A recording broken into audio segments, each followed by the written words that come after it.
by the teachings of Holy Prophet, then religious liberty and freedom was granted to each and every clan and group. The minorities were given the religious freedom. Up to that extent, you might be knowing that when a delegate came from Najran, consisting of 60 scholars and their followers, the people, they were stayed in Mosque of Medina, Mosque of Holy Prophet ﷺ. They were made stay there. And they asked at the time when they wanted to offer their prayer according to their religion, where to pray. Holy Prophet ﷺ allowed them to pray in Masjid Nabawi according to their own religion. What kind of religious liberty Western world wants better than this example given by Holy Prophet ﷺ?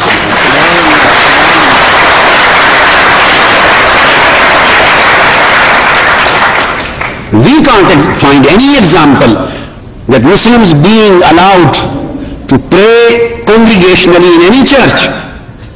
But 60 Christian scholars who came for an argument with Holy Prophet, for his rebuttal, they came for his rebuttal, they came for a debate. In spite of the fact they didn't come for a dialogue or for a mutual understanding, they came for an argument and debate and to reject the Islamic teachings. Instead of this fact, he allowed them to pray in the mosque. This was the extreme of liberty, religious liberty granted to the minorities or other religions. This only Islam can provide, being an inclusive religion and not an exclusive one. And then through this articles of this Misa, everything has been provided in this Misaq of Medina. So then any kind of mischief and cruelty was rejected through this constitution.